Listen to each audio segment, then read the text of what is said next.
వక్ఫ్ board అక్రమాలపై UP CM Yogi Adityanath ఉక్కుపాదం మోపుతున్నారు. వక్ఫ్ board ఆక్రమించుకున్న ప్రతి అంగుళం భూమిని తిరిగి నిర్దాక్షిణ్యంగా స్వాధీనం చేసుకోవాలని అధికారులను ఆదేశించారు. వక్ఫ్ బోర్డు కాదని అది ల్యాండ్ మాఫియా బోర్డు అంటూ అభివర్ణించారు యోగి. అలహాబాద్లోని కుంభు ప్రాంతంలో 34 ఎకరాల వక్ఫ్ భూమిని ప్రభుత్వం ఆక్రమించిందంటూ ఆల్ ఇండియా ముస్లిం జమాత్ అధ్యక్షుడు మౌలానా షాబుద్దీన్ రిజ్వీ ఆరోపణల నేపథ్యంలో యోగి తీవ్రంగా ప్రతిస్పందించారు. మహాకుంభు ప్రాంతంలోని ప్రభుత్వ భూమిని ఆక్రమించుకుని దాన్ని వక్ఫ్ భూమిగా పేర్కొనడంపై యోగి మండిపడ్డారు. మహాకుంభు ప్రాంతంలో వక్ఫ్ బోర్డు ఆక్రమించుకున్న మొత్తం ప్రభుత్వ భూమిని తిరిగి స్వాధీనం చేసుకునేందుకు చర్యలు ప్రారంభిస్తున్నట్లు ప్రకటించారు.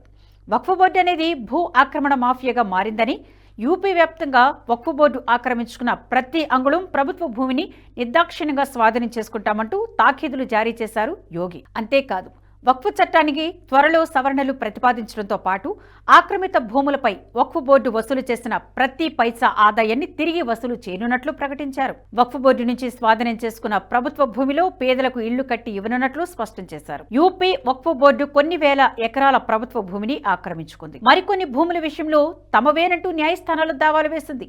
చివరకు ప్రైవేటు భూములను వదలడం లేదు వక్ఫ్ బోర్డు. దీంతో యూపీ సీఎం యోగి కఠినమైన చర్యలకు దిగారు. వక్ఫ్ బోర్డు ఆక్రమణలకు కళ్లెం వేయడానికి వక్ఫ్ ఆస్తులను సంక్షేమ కార్యక్రమాలకు వినియోగించాలని నిర్ణయించారు. దేశంలో తెలంగాణ తర్వాత అత్యధిక వక్ఫ్ ఆస్తులున్న రాష్ట్రం ఉత్తరప్రదేశ్. మొత్తం వక్ఫ్ ఆస్తుల సంఖ్య 1,62,229 ఉన్నాయి. ఇందులో సున్నీ వక్ఫ్ బోర్డు కింద 1,50,000 ఆస్తులున్నాయి. షియా వక్ఫ్ బోర్డు పరిధిలో 12,229 ఆస్తులున్నాయి.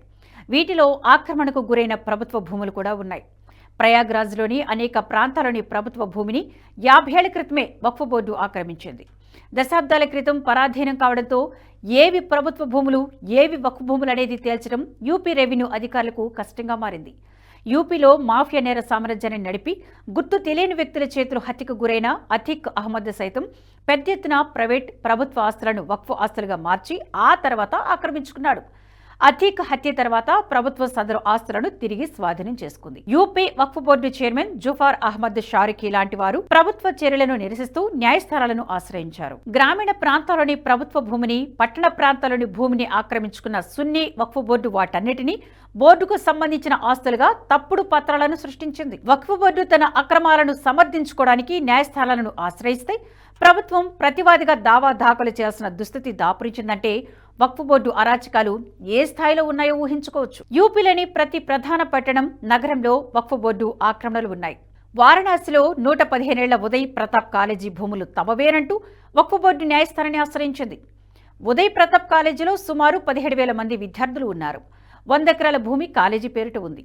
వారణాసి నగర విస్తరణ వల్ల ఉదయ్ ప్రతాప్ కాలేజీ భూముల విలువ ఊహించనంతగా పెరిగింది. దీంతో సున్నీ వక్ఫ్ బోర్డు కన్ను ఉదయ్ ప్రతాప్ కాలేజీ భూములపై పడింది. 1909లో స్థాపించిన ఉదయ్ ప్రతాప్ కాలేజీకి కొంతమంది సంపన్నులు విరాళంగా భూమినిచ్చారు. వక్ఫ్ బోర్డు తమదే అంటున్న ఉదయ్ ప్రతాప్ కాలేజీ భూమి విలువ సుమారు 1,500 కోట్లు ఉండొచ్చని అంచనా. యోగి ఆదిత్యనాథ్ రెండోసారి అధికార పగ్గాలు చేపట్టిన తర్వాత సైతం వక్ఫ్ ఆస్తుల విషయంలో సంచలన నిర్ణయాలు తీసుకున్నారు. పర్వత ప్రాంత భూమి, బంజరు భూమి, ఉసరు భూమిని వక్ఫ్ ఆస్తిగా ఆటోమేటిక్ రిజిస్ట్రేషన్ చేసేందుకు వెసులుబాటు కల్పించే 1989లో ప్రభుత్వం జారీ చేసిన ఉత్తర్వులను యూపీ ప్రభుత్వం 2022లో తిరగతోడింది. 1989 ఏప్రిల్ 7 నుంచి రిజిస్టర్ అయిన అన్ని ఆస్తుల పత్రాలను పునః పరిశీలించాలని జిల్లా మెజిస్ట్రేట్లు, కమిషనర్లను రాష్ట్ర ప్రభుత్వం ఆదేశించింది. పాత ఉత్తర్వుల పేరుతో సాగు భూములను కూడా వక్ఫ్ ఆస్తులుగా రెవెన్యూ రికార్డులో ప్రకటించాలని ప్రభుత్వం భావిస్తోంది. ముస్లిం వక్ఫ్ చట్టం 1960 ప్రకారం ఏ వక్ఫ్ ఆస్తిని కూడా యథాతథంగా రిజిస్టర్ చేయరాదని స్పష్టం చేస్తుంది. 90ల తర్వాత ఉత్తర భారతంలో భూముల ధరలకు రెక్కలొచ్చాయి. భూముల మార్కెట్ విలువ పెరుగుతుందని ముందే గ్రహించిన యూపీ ముస్లిం వక్ఫ్ బోర్డు ప్రభుత్వ భూములను, ప్రైవేటు భూములను ఆక్రమించుకునేందుకు తప్పుడు పత్రాలు సృష్టించింది. యూపీ రెవెన్యూ శాఖ ఇప్పటి వరకు సంపాదించిన లెక్కల ప్రకారం సుమారు 17,000 ఎకరాల ప్రభుత్వ, ప్రైవేటు భూములను వక్ఫ్ బోర్డు ఆక్రమించింది. మరో 11,000 ఎకరాల భూమి తమదే అంటూ వివిధ కోర్టులో పిటిషన్లు దాఖలు చేసింది. నిజానికి వక్ఫ్ బోర్డు వద్ద ఉన్న భూములను కూడా పేద ముస్లింల సంక్షేమానికి ఉపయోగిస్తున్న దాఖలాలు లేనేలేవు. బడా వ్యాపారులు, మాఫియా డాన్లు చిన్న చిన్న పట్టణ ప్రాంతాల్లో రౌడీ షీటర్లు వక్ఫ్ ఆస్తులను తమ స్వాధీనంలో ఉంచుకున్నారు. సెంట్రల్ సున్నీ వక్ఫ్ బోర్డులో ఉన్న వారికి భారీగా ముడుపులు అందుతుండటంతో అన్యాక్రాంతమైన వక్ఫ్ భూముల గురించి వారు ఎలాంటి ఫిర్యాదులు చేయరు. యోగి ప్రభుత్వం ఇలాంటి వాటిపై కూడా దృష్టి సారించింది. వక్ఫ్ భూములను తమ కబ్జాలో ఉంచుకున్న వారిపై సైతం చర్యలు తీసుకోవడానికి సిద్ధమైంది. నిరుపేద ముస్లింలకు వక్ఫ్ ఆస్తులు చెందే విధంగా చర్యలు తీసుకుంటోంది. కేవలం యూపీలోనే కాదు, బీహార్, ఉత్తరాఖండ్ రాష్ట్రాలు సుమారు 1,00,000 ఎకరాల ప్రభుత్వ భూమిని వక్ఫ్ బోర్డులు ఆక్రమించాయి. ఆక్రమించిన భూములను కాపాడేందుకు సాయుధ ముఠాలను పెంచి పోషిస్తున్నాయి వక్ఫ్ బోర్డులు. ఈ ధోరణి యూపీలో ప్రబలంగా ఉంది. యూపీలో విలువైన ప్రైవేటు భూములను వక్ఫ్ భూములుగా మార్చే ముఠాలు చాలా ఉన్నాయి. వక్ఫ్ బోర్డులు ఈ ముఠాలకు కోట్లాది రూపాయలు ముట్ట చెబుతాయి. వీరి ఆగడాలను ఎవరైనా వ్యతిరేకిస్తే వారిని రాత్రికి రాత్రి మాయం చేసే సంస్కృతిని ఈ ముఠాలు అనుసరిస్తాయి. వక్ఫ్ బోర్డుల అరాచకాలను అడ్డుకున్న ప్రైవేటు భూముల యజమానులను చాలా మందిని మాయం చేసిన దాఖలాలు కూడా ఉన్నాయి. తెలంగాణలో వక్ఫ్ బోర్డు న్యాయస్థానాల్లో వేసిన కేసులను చూస్తే దిగ్భ్రాంతి కలుగుతుంది. తెలంగాణ వక్ఫ్ బోర్డు వివిధ న్యాయస్థానాల్లో సుమారు 3,500 కేసులను వేసింది. దాదాపు 55,000 ఎకరాల భూమి తమదే అంటూ దావాలు వేసింది. కేవలం న్యాయస్థానాల్లో వేసిన కేసుల ఖర్చుల కోసమే కోట్లాది రూపాయలు వెచ్చిస్తోంది.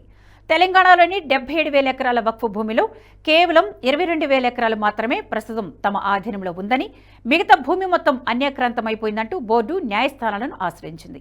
పైగా ఈ భూములని హైదరాబాద్ చుట్టుపక్కల ప్రాంతాల్లో ఉన్నాయి. ఉత్తరాది రాష్ట్రాల తర్వాత భారీ ఎత్తున ఆస్తులు ఉన్నది ఒక్క తెలంగాణ వక్ఫ్ బోర్డుకే.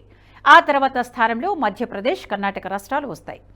వక్ఫ్ చట్ట సవరణను ప్రతిపాదించిన కేంద్రం ఇటీవల ప్రకటించిన వక్ఫ్ ఆస్తుల విలువ సుమారు 1,00,000 కోట్లు. ఇందులో 8-7 లక్షల కోట్ల ఆస్తులు రాష్ట్రాల వక్ఫ్ బోర్డుల ఆధీనంలో ఉన్నాయి.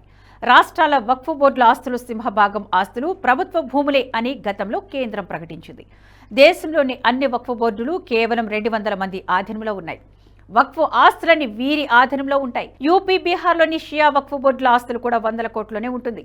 కేంద్ర ప్రభుత్వం ప్రతిపాదించిన వక్ఫ్ చట్ట సవరణకు పార్లమెంట్ ఆమోదం లభిస్తే దేశంలోని వక్ఫ్ ఆస్తులు పేదలకు చెందుతాయి.